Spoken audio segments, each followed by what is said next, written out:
Shalom, salam berkat dari kami untuk pendengar sekalian. Saat ini pendengar akan diberkati dengan program Hari Ini Harinya Tuhan bagian yang ke-8. Sebuah program rohani tentang doktrin Alkitab yang menolong kita untuk semakin tertanam dalam kebenaran firman dan bertumbuh dalam kemuliaan. Bersama hambanya, Pendeta Gilbert Lumwendong, STH. Banyak orang merasa doktrin Alkitab sebagai sesuatu yang membingungkan. Tetapi tahukah saudara bahwa doktrin Alkitab intinya adalah memahami Alkitab dengan benar, dengan pemahaman yang sistematis, sehingga kita terus dapat tertanam di dalam kebenaran firman, sehingga kita terus bertumbuh di dalam kemuliaan Allah. Buka hati saudara sekalian untuk menerima berkat-berkat firman-Nya hari ini. Nah, di dalam Tuhan kita beroleh kekuatan, di dalam Tuhan kita beroleh sukacita, di dalam Tuhan kita beroleh kepastian. Dan Tuhan Allah kita bukan hanya Tuhan yang berada di sorga, tapi Dia turun menjadi sama dengan manusia. Sehingga dalam keberadaannya sebagai manusia, Dia memegang tangan kita, menuntun kita, dan membawa kita ke jalan kemenangannya. Haleluya. Selamat datang dalam program kita hari ini, Harinya Tuhan. Dan saudaraku yang kasih dalam Tuhan, dan saya percaya dalam program ini kembali iman kita akan dikuatkan, iman kita akan diteguhkan, dan kita akan melihat hal-hal yang dahsyat dan luar biasa bersama dengan Tuhan. Karena kita mengerti selama kita dasari hidup kita pada firman Tuhan, maka di tengah badai sekalipun, di tengah angin ribut sekalipun, langkah kita tetap, langkah kita tegap. Kenapa? Karena firman Tuhan adalah dasar yang teguh yang tidak dapat digoyahkan. Haleluya. Saudara yang kasih dalam Tuhan, dalam program hari ini kita sedang membahas tentang sesuatu yang mungkin bagi sebagian orang adalah bagian yang sangat membosankan dalam Alkitab, yaitu tentang silsilah. Dan silsilah yang sedang kita bahas hari ini adalah silsilah Yesus. Mungkin ada banyak orang Kristen ketika dia mau baca Alkitab dari Kejadian sampai Wahyu, setiap kali dia jumpai silsilah, dia lewati bacaan itu karena bagi dia sesuatu yang sangat membosankan.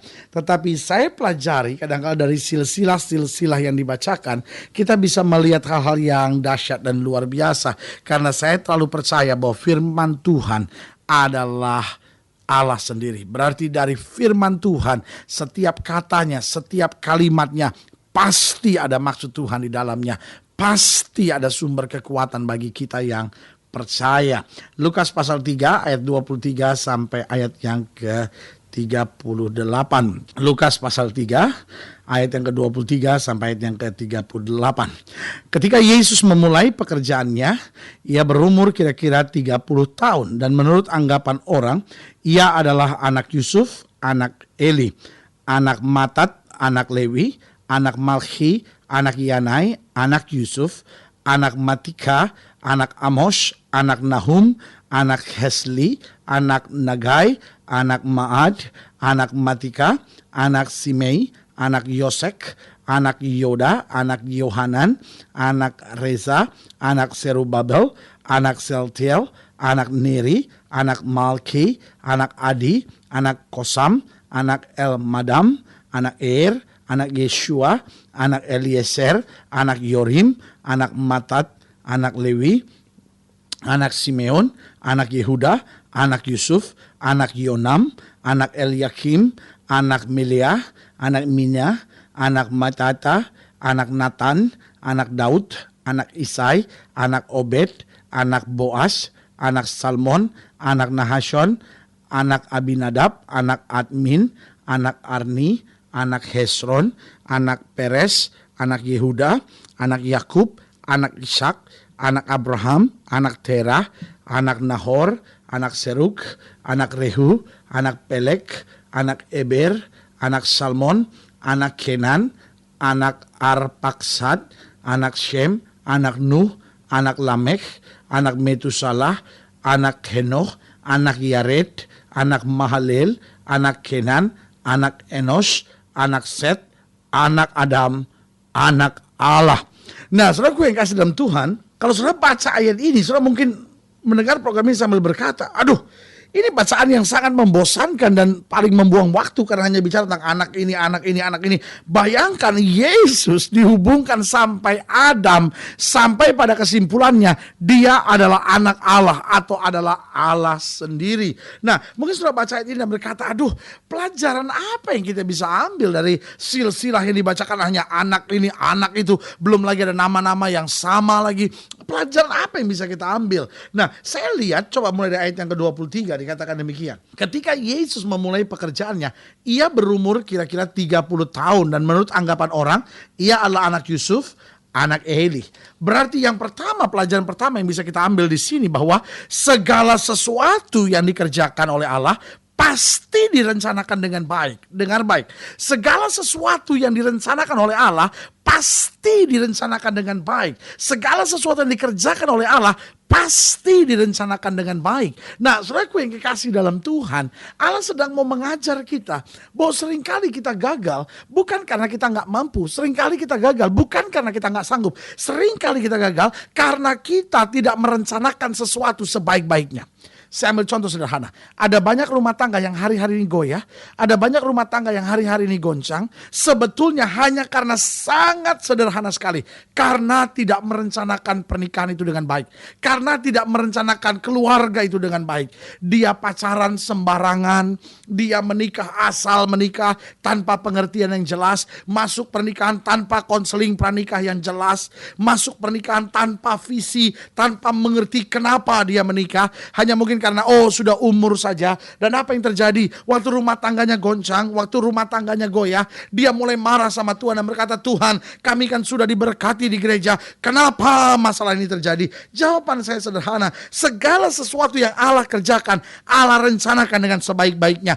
Allah saja, Tuhan yang sanggup lakukan segala perkara. Allah saja merencanakan sesuatu sebelum mengerjakan sesuatu. Masakan kita begitu sombong? Masakan kita begitu hebat sampai kita tidak perlu merencanakan sesuatu untuk mengerjakan sesuatu yang baik? Saudaraku yang kekasih dalam Tuhan, saya percaya apapun yang kita mau kerjakan, kalau kita mau lihat hasil yang baik, kita perlu rencana dengan baik. Apa artinya rencana dengan baik?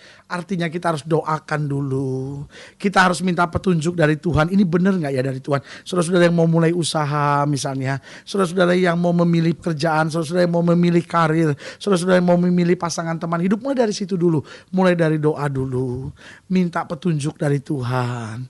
Lalu pakai akal sehat dulu. Saya mampu gak? Saya sanggup gak? Ukur kekuatan dulu. Ini kira-kira yang cocok gak yang buat saya? Ini kira-kira bisa bertahan nggak? Ini apa baiknya, apa ruginya? Ini apa untungnya, apa yang akan mendatangkan kerugiannya? Jadi dihitung dulu dengan baik, jadi doakan dulu, dipertimbangkan masak-masak dulu, ya kan? Lalu cari informasi terlebih dahulu semua sebaik-baiknya. Setelah kita melakukan persiapan yang matang, baru kita mulai melangkah dalam kehati-hatian. Bukan nekat, iman bukan nekat, saudara-saudara. Iman melangkah dengan hati-hati sambil terus menjaga langkah kita, adakah berkenan kepada Allah atau tidak. Meskipun banyak tantangan, meskipun banyak persoalan, kalau kita tahu ini dari Tuhan, jangan takut, hadapi. Tuhan menyertai saudara dan memberi kemenangan yang gilang gemilang. Haleluya. Jadi dari silsilah ini kita melihat bahwa segala sesuatu yang dikerjakan oleh Allah direncanakan dengan baik. Allah mengerjakan segala sesuatu yang dirancangkan dengan baik. Kapan Yesus lahir, dan setelah Yesus lahir, kapan dia memulai pelayanannya. Bayangkan, sampai usia 30 tahun dulu baru dia terlibat dalam pelayanan. Jadi kita bisa lihat, apapun yang mau dikerjakan, direncanakan dengan baik. Yang kedua, saya pelajari bahwa ketaatan kita hari ini akan sangat menentukan kemenangan kita di hari yang akan datang. Saya ulangi sekali lagi, ketaatan kita hari ini akan sangat menentukan buat berkat kita di masa yang akan datang. Kalau saya baca dalam ayat-ayat bacaan ini, saya lihat beberapa nama, misalnya Henoh, seorang yang benar kata Alkitab yang diangkat Tuhan.